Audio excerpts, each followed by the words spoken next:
আরে কি কও না, আমি জানি দালালেরকে বিশ্বাস করে না। আরে আমার বাপ করে না আমার বিশ্বাস, এটা তুমি দালাল মানুষ লাভ যদি ওরা পায় ওই কুনসু লোহা মনে করে বেশি দিতে কিন্তু ওই বাবসি বস্তুটা রান্না করতে সেই রান্না সেই রান্না একদম আরে ভাই এরকম গোস্ত বলে 5 কেজি খাওয়া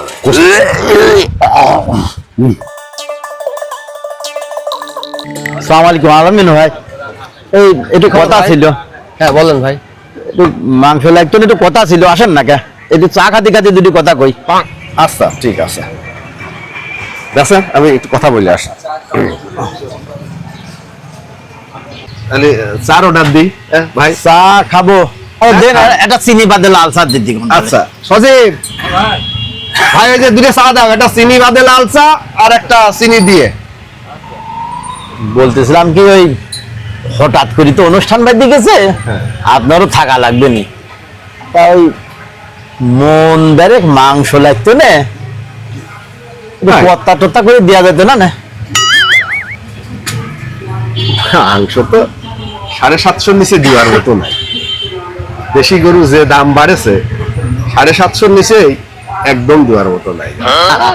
বলছিলাম যে একটু বেশি করে নেবো, খুঁজছে নিলে রেট নিলে কি আমার সাথে চলে, আমার একটু কুমা সমান নেন। আপনারা পাড়ার মানুষ, আপনার কাছে একটা আবদার আছে, পাইকারি মনে করি কুমা টুমা দেন গা।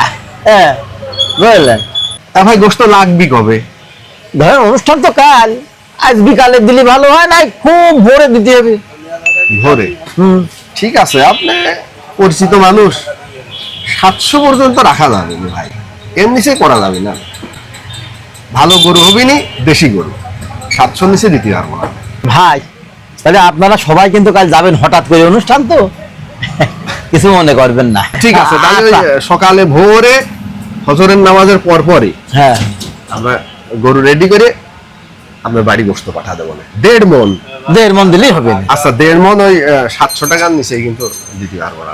হ্যাঁ ঠিক আছে, তাহলে কথা ওই কালকে। আচ্ছা আচ্ছা ঠিক আছে, সকালে। ঠিক আছে, আমি তো ওই যে বেচা কেনার কাজে ব্যস্ত আছি, গেলাম। আচ্ছা। কি করি, ডাক্তার তো দেখালাম, ডাক্তার তো বললো যে আজকে দিনের ভিতর যদি না আসে গরু তাহলে তো গরু তো বিরাট বিপদ হয়ে গেল, তো গরু তো দাঁড়ায় রয়েছে, আজ 4-5টা দিন গরু দাঁড়ায় রয়েছে, একবারও পর্যন্ত শুইল না। এই গরুটা নিতে আমি খুব বিপদে পড়ে গেলাম, গরিব মানুষ। ডাক্তার কয়েছে আজকে দিনের ভিতর যদি গরু না আসই তাতে গরু বাঁচাই নিয়ে যাবি না। নে এক কাজ করি, লিটন দালালের কাছে ফোন দিই, আমি দেখি একটা কিছু যদি করতে পারে।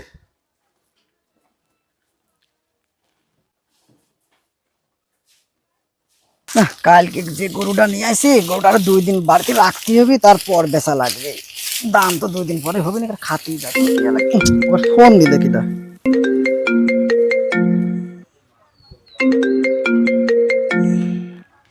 হ্যালো, কিটা? মানু কাকা? ও হ্যাঁ কাকা, তোমার বাড়ি যাওয়া লাগবে? আচ্ছা ঠিক আছে, আমি বিকালে যাবো না। কি এখনই যেতে হবে? আচ্ছা আচ্ছা আচ্ছা আচ্ছা আচ্ছা ঠিক আছে ঠিক আছে, রাখো, আমি এখনই আসতেছি। আচ্ছা, মনে হয় গরুটোরে কি দেখা লাগবে আবার, যাই দেখি। মানু কাকা, এ কোনে গেলে বেটা? ও লিটন, হ্যাঁ বাপ, কই তুমি? ও আসো বেটা, আসো ভিতরে, ভিতরে আসো, ভিতরে আসো। এ কি গো কাকা, কি হয়েছে? তুমি জেরাম করে ফোন দিলে বাবু, আমি গরু খাতে দিয়া ফেলাতে চলে আসি, তুমি বলে আমি তাড়াতাড়ি আসলাম। কি আছে? খুব বিপদে বুদ্ধি পড়ে গেছি বেটা। কি আবার তোমার আবার কি বিপদ? এই যে এই গরুটা, হ্যাঁ গরু তো দেখলাম, তোর গরু তো ঠিকই আছে, তো কি আছে, কি করতে হবে? ডাক্তার আইছিল, হ্যাঁ আজ 5-6 দিন গরুটার দাঁড়া রয়েছে বাবু। আচ্ছা তো ডাক্তার বলে গেল যে আজকের দিনে যদি না আসই তাহলে এই গরু বাঁচানি যাবি না। আচ্ছা আচ্ছা, আমি তো গরু শোয়ার কোনো লক্ষণ দেখতেছি না বাবু। রাত পোয়ালি ঈদ, তুমি একটা ব্যবস্থা করো বাবু।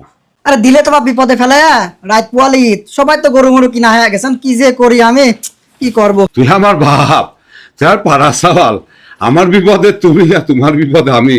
বেটা তুমি আমার এই বিপদের থেকে উদ্ধার করো বেটা, রাত পোয়ালি ঈদ, আমি গরিব মানুষ, তুমি একটা ব্যবস্থা করো বাপ। যদি কিছু হয়ে যায় বাবা, আমি একেবারে পথে পড়ে যাবো না বুঝলে, আমার কিস্তি বিস্তি অনেক কিছু আছে বেটা, তুমি একটু ব্যবস্থা কর বাপ, তা না তাহলে একদম পথে পড়ে যাবো না। আরে দাঁড়াও কাকা দাঁড়াও, আরে আমার যখন ডাকিছো ব্যবস্থা কেন হবে নি? আরে কতজন আর কত গরু চালা দিলাম, তোমার তো একদম সুস্থ সবল তাজা গরু, মোরা গরু পর্যন্ত চালা দিছি কত। দাঁড়াও কি করা যায় দেখতেছি আমি। একবার একটু ব্যবস্থা করবা, ভাই বড় টেনশনে আছে বাজান।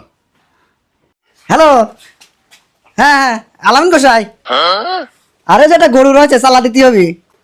কি ঈদের আগে গরু কিনা হয়ে গেছে?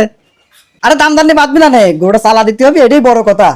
আরে কি কও না, এ আমি জানি দালালেরকে বিশ্বাস করো না। আরে আমার বাপ করে না আমার বিশ্বাস, এটা তুমি।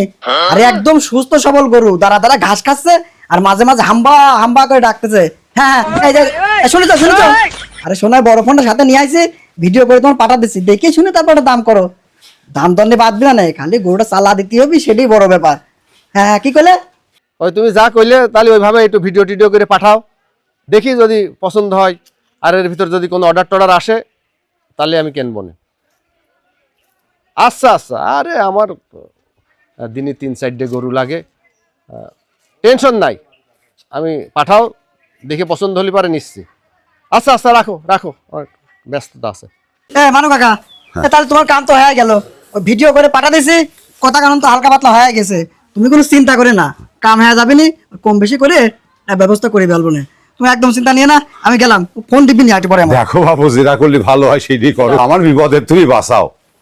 কিন্তু গরু তো আমার 4 মাসের গবন, গরু নিজা যদি অন্য জায়গায় জবাই কথা তো ধরা খেয়া যাবো না। দেখি লিটন দালালের ডাকি। লিটন, হ্যাঁ কাকা, কি হলো আবার? করছিলাম কি বেটা, গরু তো তোমরা নিজে জবাই করবানি, হ্যাঁ হ্যাঁ, তা তোমার চাষি আবার বলতেছিল, চাষি আবার কি কইলো? ওই কোছিল যে ভুড়ি মাথা পায়াডা যদি আমার এই জায়গায় জবাই করতো, ওই ভুড়ি পায়া আর মাথারা আমরা হয়তো একাধ বেলা খাতি পারতাম। আরে না, ওসব ধোয়াধুয়ির ঝামেলা আছে। আরে বাপু, আমার বাড়ির কাছে তো কন্ট্রাক্টরের পুকুর আছে, ওই কন্ট্রাক্টরের পুকুরেতে তোমার চাষি সব ধুয়ে পাকলে সব ঠিক করে দিবিনি। তোমরা না খালি গোস্তই নিয়ে চলে যায় না। সব ধুয়ে দিবা না? হ্যাঁ তো বলে। আচ্ছা আমি তাহলে আলামিন কাকার সাথে কথা কই, হ্যাঁ। সব পরিষ্কার করে ধুয়ে টুয়ে দিবিনি। গরুটা তার বাড়ির সাথে জবাই করে ভুঁড়ি মাথাটা একটু লাগবে, তাই তো? হ্যাঁ, হ্যাঁ। আচ্ছা ঠিক আছে, তুমি পেশার নিয়ে না, ব্যবস্থা হয়ে যাবে না, আমি করে দেবো না। আচ্ছা আচ্ছা আচ্ছা আচ্ছা, ঠিক আছে বেটা, ঠিক আছে। আল্লাহ তুমি সহায়। লিটন দালালের কইছি জাম্মাই হোক গরুও বেশি দিবিনি।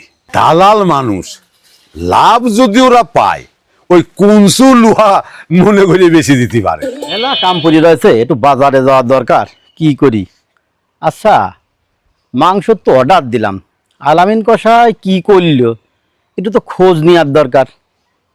একটা ফোন করি তো, দেখি কি করেছে। হ্যালো আলামিন ভাই। জি ভাই, জি ভালো আছেন? ওই যে অনুষ্ঠান রয়েছে সাওয়ালের মুসলমানি, আপনার কাছে অর্ডার দিলাম। কি গরু ঠিক হয়ে গেছে? ভাই দেশাল গরু ছাড়া কিন্তু দিয়েন না। ও দেশাল গরু ঠিক করেছেন। আচ্ছা আচ্ছা আচ্ছা, কি করছেন? ভিডিও পাঠাতে যাচ্ছেন? না না না, আপনি পাড়ার মানুষ, ভিডিও পাঠানো লাগবে কে? আপনি যেটা বলতেছেন ওইটাই আমরা, ঠিক আছে। হ্যাঁ হ্যাঁ হ্যাঁ হ্যাঁ, আচ্ছা ভাই, খুব খুশি হলাম, খুব খুশি হলাম।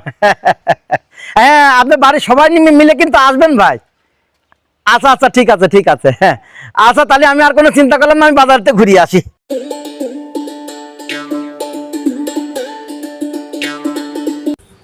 ভাই, হ্যাঁ ভাই। আপনিও কি ওই জলিল ভাইয়ের হ্যাঁ। ওই সাওয়ালের মুসলমান দাওয়াত খাতে গেছিলেন? হ্যাঁ ভাই, আমিও গেছিলাম। আসলে কিন্তু ওই বাবুর্চি গোস্তটা রান্না করতে সেই রান্না খাইছে, সেই রান্না হয়েছে, আসলে। একদম। আরে ভাই, এরকম গোস্ত বলে 5 কেজি খাওয়া। কোসলাম কি ভাই, হ্যাঁ। এই গোস্ত কোন কষাই দিয়েছে কন তো দেখি, আপনি জানেন নাকি কিছু? তো জানি না ভাই। আসসালামু আলাইকুম মানু ভাই। ওয়ালাইকুম আসসালাম। সাইদুল ভাই, আপনিও আছেন দেখতেছি। কি অবস্থা মানু ভাই? আলহামদুলিল্লাহ। তো দাঁত খুঁচাচ্ছেন মনে হচ্ছে দুইজনই, কি হয়েছে? ওই জলিল ভাই সাওয়ালের মুসলমানই ছিল, হ্যাঁ হ্যাঁ হ্যাঁ। তো সে মুসলমানি খেয়ে আসলাম ভাই। আসলে ভাই গোস্তটা যা দেশে না, এই গোস্তটা দেশে কিরা ভাই, সেই গোস্ত ভাই। আসলে এই গোস্তটা কিরা দেশে ভাই। মানু ভাই, এ আপনি জানেন না এইরকম ভালো গোস্ত কিরা দিতে পারে এলাকায়? আরে এই এই আমি ছাড়া এইরকম গোস্ত কেউ দেয় নাকি কারোর বাড়ি? হ্যাঁ। ও ভাই, আমরা কিনতে গেলে তো এত ভালো গোস্ত দেন না। ওই জলিল ভাইয়ের বাড়িতে যে সুন্দর গোস্ত দিয়েছেন, মনে আছে একাই 5 কেজি খেয়ে বেলা দিই। পাড়ার লোক, আরে কুমাতা তো আর দিতে পারি না। তাছাড়া যদি অর্ডার দেন, আরে অর্ডারে মাল ভালোই হয়। তাছাড়া ওই যে জলিল ভাই কইছিল যে দেশি গরু দিতে হবে, তাই আমি ওই লিটন দালাল কইছিলাম যে একটা ভালো দেশি গরু খোঁজ থাকলে আমার জানায়া। এই লিটন দালাল আমার একটা ভিডিও পাঠাইছিল গরুর, আমার দেখে খুব পছন্দ হয়েছিল। আমি সেই গরু অর্ডার দিছিলাম, ওই লিটন দালাল গরু ঠিক করে দিছিল।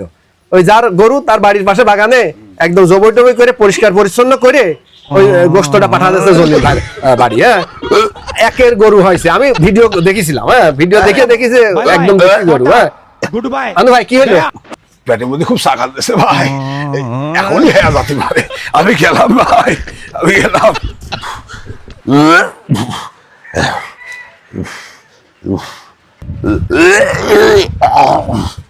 বমি হতে যাও তো হচ্ছে না, কি করি? আমার রসখালা গবন গরুর গোস্ত আমি নিজেই খালাম, নিজের ফাঁদে নিজেই বলাম।